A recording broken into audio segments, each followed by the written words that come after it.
Did Elizabeth Montgomery visit Dick York during his final years? That's a question that showed up in my YouTube comments recently from a curious community member, and I've got to admit that it sent me down something of a rabbit hole. And after a little bit of searching, I stumbled across something that I had never seen before.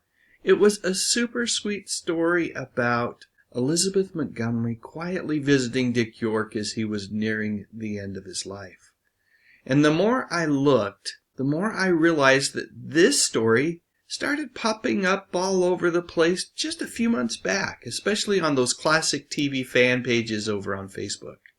The story itself painted such a tender picture of a final goodbye between the Bewitched co-stars. It really pulled at my heartstrings. And the writing, oh my goodness, it was quite vivid, almost like a scene from a movie. It went something like this. Elizabeth Montgomery quietly slips into the neighborhood where Dick York's modest home is. There's no fanfare, no press. It's just a very discreet arrival, unnoticed by any of the neighbors. She found York in his bedroom, weak and frail, and sat beside him. For several minutes they just shared silence. Then the story goes that Elizabeth begins to recount some of their favorite memories from the early days of Bewitched. The image of them both laughing softly but genuinely over distant memories is so touching. The story continues that Elizabeth reportedly apologized for not staying in touch, a sentiment that many might feel towards colleagues or friends that, life has just pulled them away from. To this, Dick supposedly squeezed her hand and offered a simple, understanding reply. We both had to keep going. Before leaving, the story concludes. Elizabeth is said to have leaned in, kissed his forehead, and whispered a tender farewell. You'll always be my Darren. Oh my goodness. You'll always be my Darren. This story couldn't be more perfect. It's exactly how I would want a final visit to play out if I had written the story myself. And it was somewhere around this moment that a little bit of skepticism began to creep into my old noggin. This private visit, as the tale claims, was conveniently kept under wraps by Elizabeth. She never spoke publicly about it, never sought credit, and only shared it with one very close friend. This friend, who is never mentioned by name, allegedly stated that Elizabeth considered Dick more than a co-star, someone who was part of something magical that we created together. The more I looked into this story, I've got to admit the sadder I got as I realized that there was no way that any of it was true. I even started to encounter different versions of the story. All of them are similar, but there were slight changes, mostly to what the two of them said to each other. Additionally, the general understanding has long been that Elizabeth didn't actually see Dick again after he left Bewitched during the 5th season. Most people who've looked into their relationship acknowledge that, at least to Montgomery, the two were simply work colleagues, never friends.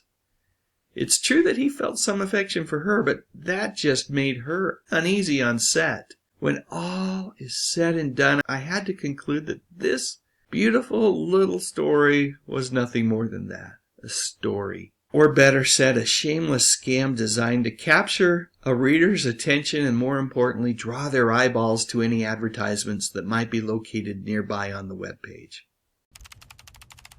We need more eyeballs, people.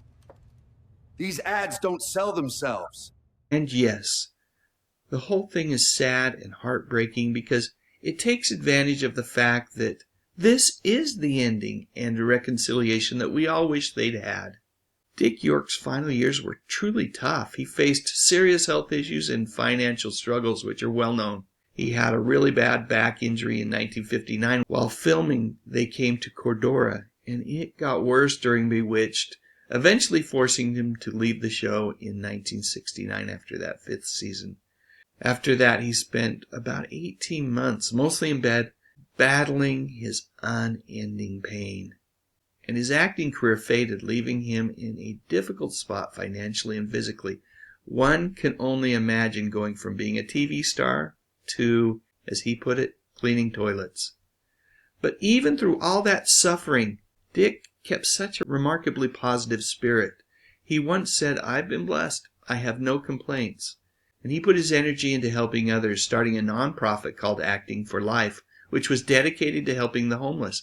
He'd often make phone calls from his bed in Michigan, hooked up to an oxygen machine because of emphysema.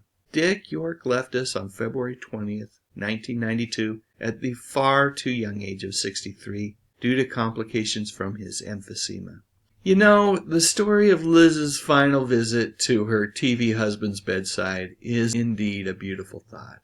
Like I said earlier, it's what those of us who are fans of the TV show wish had happened. However, until someone can step forward and provide some corroboration, I think the rational thing to do is acknowledge that it's simply not true. All of the facts point to Elizabeth not wanting anything to do with Dick even after his death. Yep, that's right. She did not attend his funeral. If you ask me, this story is a bit of a wake-up call, at least for me, to not always believe everything that I read on the internet, or watch on a YouTube video for that matter. We live in a world where we have to apply a critical lens to everything that we read, everything that we see, because there are plenty of bad actors out there.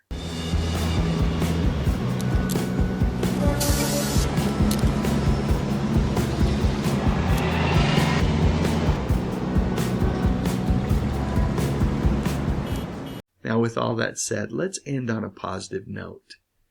Herbie J. Pilato, the television historian who wrote The Essential Elizabeth Montgomery and Twitch Upon a Star, did actually visit Dick York in his small Michigan cottage before he passed away in 1992. And Herbie remembered Dick being pale, connected to an oxygen machine, but noted that Dick had no bitterness in him at all, and spoke about all his Bewitched castmates with so much love. And now for something only semi-related. Dick York, Dick Sargent. There's no love lost between these two. I'll get rid of him so fast it'll make his head spin. That's crazy. Tune in when they settle the score once and for all as Nick at Night presents Dueling Darrens, a week-long marathon that brings the color episodes of Bewitched to Nick at Night and gives you the chance to call in toll-free and vote for your favorite Darren. Don't miss it. All next week starting at 8:30, 7:30 Central, only on Nick at Night. How'd you like a bust in the bazoo? Have you flipped? What's gotten into you? You are special. You didn't have to do it, but you did.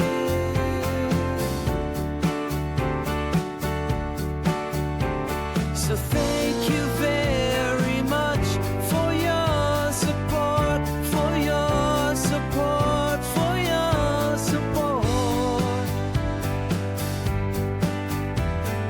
Thank you very much. Click on that thumbnail 'cause it's time to go. Dave's got the classics, let the memories flow. TV shows and movies that we all hold so dear. On his YouTube channel, he's keeping memories near. Dave Sundstrom, bringing back the good stuff, oh yeah.